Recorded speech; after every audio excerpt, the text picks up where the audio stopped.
Каква планинска вода да пием? Кои извори в района са най-полезни? Правилна ли е практиката цял живот да пием вода от един извор и има ли лечебни свойства водата тук? Отговор на тези въпроси, след разбира се задълбочени изследвания, дадоха доктор Игнат Игнатов и Верка Николова. Това стана възможно благодарение първите по рода си дни на планинската вода, които се проведоха в община Тетевен и дейността на научно-изследователския център по медицинска биофизика.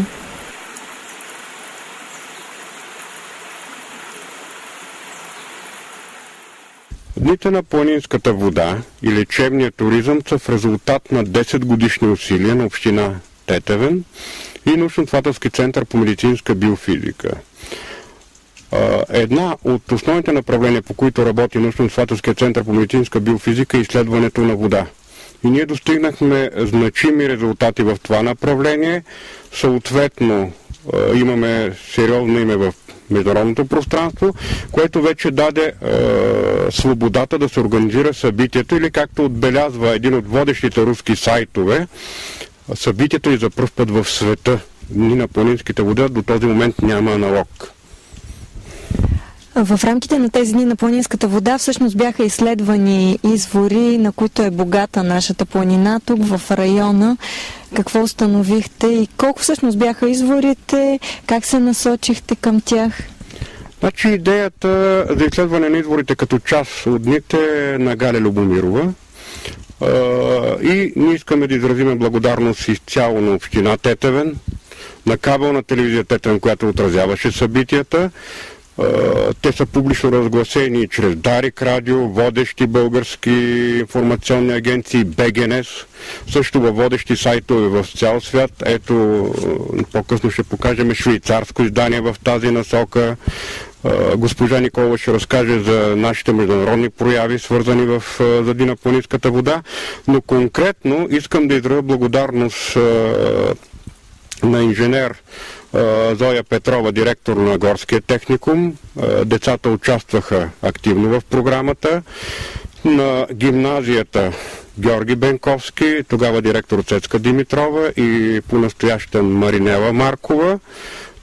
Дори ние днеска получихме една много радостна новина, че нашият клуб по медицинска биофизика вече влиза официално в програмата на гимназията като свободно избираема. Също госпожа Конинчанска и клуба по пешеходен туризъм Царичина, те направиха възможно изследването на планинските извори. Колко на брой планински извора изследвахте? Те са 12. Но лично аз като изследовател на планинската вода имам желание следващата година да бъдат изследвани още 12 и така постепенно да обхванем един сериозен масив. Защо? Защото по мнение на хора това лято има приръст на туризма в Тетевен и аз се радвам, че ние съвместно с общината имаме роля, тъй като хората, търсейки здраве, те искат, те търсят полезното, което е, тъй като конкуренцията е много сериозна в туристическия бранш. Изворите са 12, изследва ги на базата на сляп експеримент, т.е. аз знаех само номерацията, нямах представа кой извор под какъв номер е, това беше лично по мое желание и първият уникален резултат, който се получи, че изворите, които са над 500 метра над морско ниво, са с по-високо качество.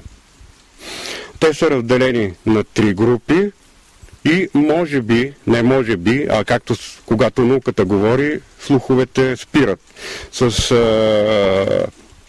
По този начин в момента ще се внесе пълна яснота за ползата на различни извори, за които в Тетевен има най-различни странни слухове. А каква може да е тази полза? Водата, значи аз ще ви дам един пример, който го даде моя колега професор Марин Маринов. Експериментът е проведен с прибора на професор Антон Антонов, ние сме са автори, но ако ние вземем минерална вода и вземем всички съставки и след това тези съставки ги добавиме в дестилирана вода, то ние няма да получим отново минерална вода. Тоест, водата е уникална и планинската вода, преминала през пластове земни, докосвало се до растения, които имат лечебни качества, крие в себе си изключителна лечебна сила. Но преди да обявиме какви са резултатите, има и една особеност. Чисто медицинска. Тоест, не трябва да се прекалява нито с пиенето на планинска вода, нито с пиенето на минерална вода. Ние бихме препоръчали, изворите са разделени на 3 групи, значи ние бихме препоръчали един месец да се пие планинска вода от едната група извори, втория месец да се пие минерална вода и третия месец от другата група планински извори, като има една особеност. Тя е чисто човешка. Значи много хора усещат и върху собственото си тяло коя вода им действа добре, т.е. коя вода как е полезна. Има хора, които обаче цял живот целенасочено си наливат само от един извор вода. Какво ще ги посъветвате? Ами най-простото това са зъбите. Значи планинската вода не е толкова богата на минерали, минимума който е, че те имат проблеми с зъбите и то не е добре за самите течности в тялото, кръвна плазма, урина. Тоест, световната практика ясно показва в световен мащаб, затова има и спа центрове. Аз се радвам, че и нашето мероприятие е популяризирано в сайт за спа туризъм също. Тоест, водата трябва да се редува. Това е основно правило. Преди обаче да посочим резултатите с изворите, ние проведохме с клуба по медицинска биофизика в гимназия Георги Бенковски или село Георги Бенковски, където сме с госпожа Верка Николова, тя е асистент. Един много интересен показателен експеримент, защото аз винаги, когато правя наука, винаги се старая да направя нещо, което да се разбере от много хора, т.е. то да е видимо. Иначе е по-сложно за разбиране. Членове на клуба поливаха семена по техен избор, царевица, грах и други. Известно е, че ученичката Мария Василева посети международен форум в Дания.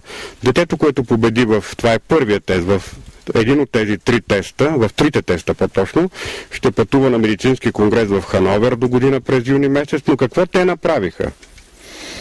Тук е поливаното растение царевица с чешмяна питейна вода, а тук е с планинска вода.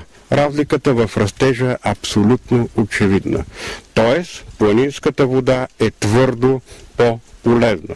Този красив експеримент и фотографията, която е направена, която ще бъде публикувана също във водещи сайтове по темата вода, експеримента го направихме съвместно с Вера Цветкова. Тя печели конкурса, но има още 2 теста, за да се класира за пътуване до Хановер. На второ място е Мария Василева, а на трето Преслава Цветанова. На дамите от града, защото аз пия планинска вода, ще обърна внимание на следния научен факт. Защо планинската вода е полезна? Значи планинската вода съдържа 30 грама на тон деутерий. Чешмяната съдържа над 100 грама на тон деутерий във водната молекула. Какво обаче означава това на популярен език? Този деутерий се наслагва по клетъчната мембрана и организма старее. Ето една от големите ползи, която касае всеки човек и не само това. Това съпътства ред проблеми, свързани с физиологията на човешкото здраве. Това ли е антиоксидантният ефект, за който говорите? Значи, антиоксидантният ефект, това е една от големите борби на съвременния етап. Т.е. лечението и най-вече профилактиката на ракови заболявания. Само че на днешния етап това е трудна задача, тъй като ние имаме прекалено много други комплексни фактори, които се наричат стрес, засилено тютюнопушене, неправилно хранене, т.е. и лечението с вода, и дори пиенето на вода трябва да е свързано с ясната мисъл, че тя е полезна и че ние си поддържаме тялото.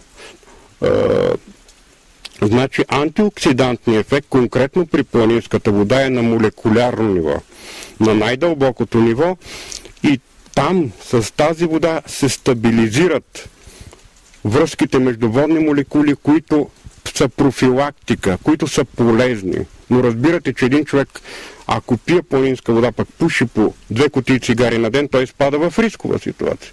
Или ако живее в един непрекъснат тежък стрес, той също. Тоест трябва да бъде съчетано. Значи по отношение на антиоксидантния ефект, уникален извор с най-силни параметри, извора Клиндьово, който се намира малко по-надолу от заемащия втора позиция извор Ловджийската чешма. Следващия извор, който също е по-високо, над 500 метра, това е Синия пишур, и за радост на гражданите от горния край Пеновото и Топлика, много силен извор, това е извора Ключ.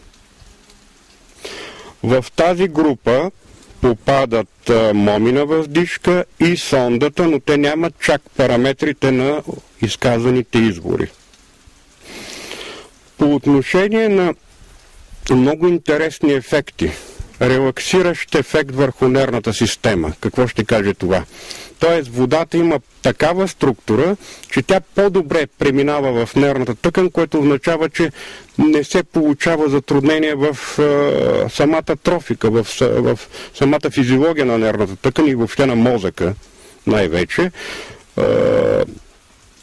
Това и от друга страна, тези извори имат стимулиращ ефект и върху гладката мускулатура.